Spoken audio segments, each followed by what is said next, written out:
جو تقریب حضور سے صحابہ سے ثابت ہے ضرور کرو ضرور کرو ضرور کرو. ابدو علیہا بالنواجذ، اپنے دانتوں سے پکڑ لو اس کو.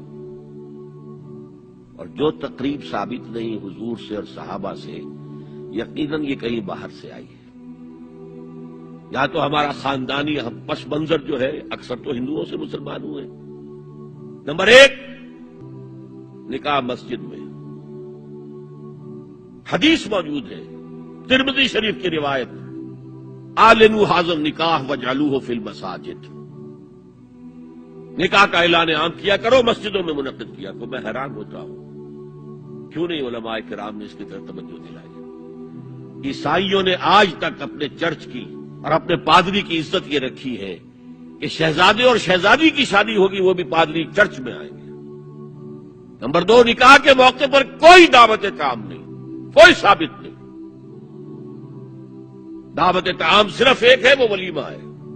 اور اس قدر معقول بات ہے، سب باپ اپنے سینوں پر ہاتھ رکھ کر سوچیں اور میری بات سنیں. کیا بیٹی کو گھر سے رخصت کرنے کا وقت جو ہے وہ خوشی کا وقت ہوتا ہے؟ خوشی نہیں ہے وہاں، صرف یہ ہوتا ہے اے سائی آف ریلیف کہ ایک ذمہ داری کا بوجھ تھا، اللہ نے آج پورا کرا دیا، اتروا دیا بوجھ. تو ان سے مرغ پلاؤ کھانا اور متنجن کھانا کوئی معقول بات نہیں ہے. معقول بات کیا ہے؟ لڑکا، اس کا گھر آباد ہوا ہے، وہ ولیمہ کرے. اس پر باقاعدہ احادیث اولبوا ولو بشاۃ، ولیمہ ضرور کرو چاہے ایک ہی بکری ہو تمہارے پاس. ذبح کرو، کاٹو، کھلاؤ گوشت اپنے دوستوں کو، احباب کو.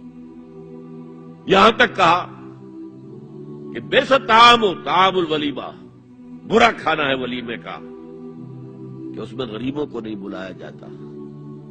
ظاہر بات ہے مسلی کھلانے کے لیے تو ولیمہ نہیں ہوتا، اپنے احباب کو، دوستوں کو بلایا جاتا. پھر بھی میں تم سے کہتا ہوں کہ جسے ولیمے کے لیے بلایا جائے وہ اگر نہیں جائے گا تو اللہ اور اس کے رسول کے حکم کی نافرمانی کرے. تو جس رسول نے اتنی تفصیل سے حکم دیا ہو ایک دعوت کا، وہ دوسری دعوت میں بھی خیر ہوتا میں بیان کرتا. جب نکاح مسجد میں اور کوئی دعوت طعام نہیں تو بارات کا تصور خلاص. بارات کس بلا کا نام ہے؟ قرآن میں تو کوئی ذکر ہی نہیں، عربی میں یہ لفظ ہی نہیں. اجتماع طرفین مسجد میں ہوا، نکاح ہوا. لڑکی کو، حضرت فاطمہ کو رضی اللہ تعالی عنہا، کچھ خواتین جا کر چھوڑ آئی تھی اس حجرے میں جو ایک انصاری صحابی نے حضرت علی کو دیا تھا. ان کا تو کوئی گھر بھی نہیں تھا. کوئی حضرت علی آئے ہوں اور آ کر وداع کرا کے لے کے گئے ہوں. چوتھی چیز، جہیز کا کوئی تصور اسلام میں نہیں. خالص ہندوانہ رسم، خالص ہندوانہ رسم، خالص ہندوانہ رسم. ہندوؤں میں کیوں ہے؟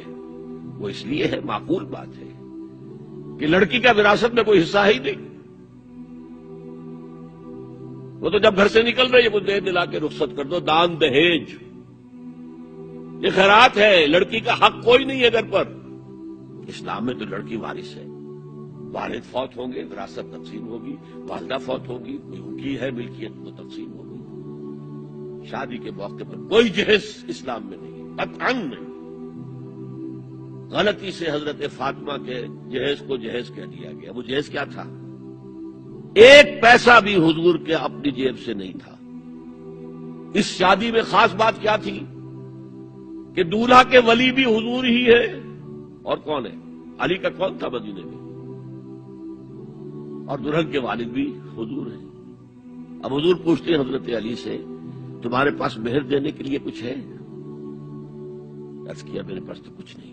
وہ فقراء صحابہ میں سے تھے.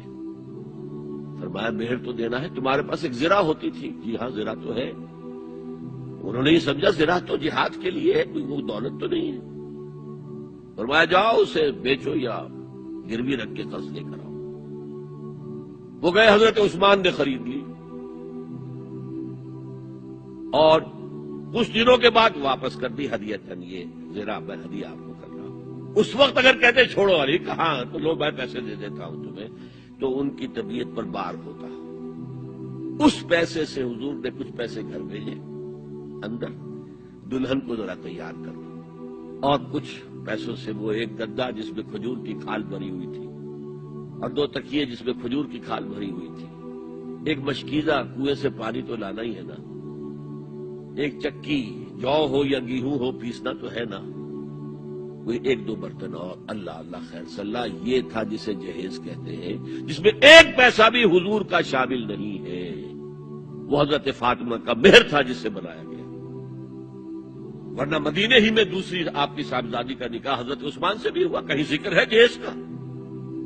حضرت عثمان کا گھر بھرا ہوا، ہر چیزیں موجود، وہاں تو جہیز کا تذکرہ نہیں۔ بہرحال یہ شادی کو آسان کرو، زنا کو مشکل بناؤ۔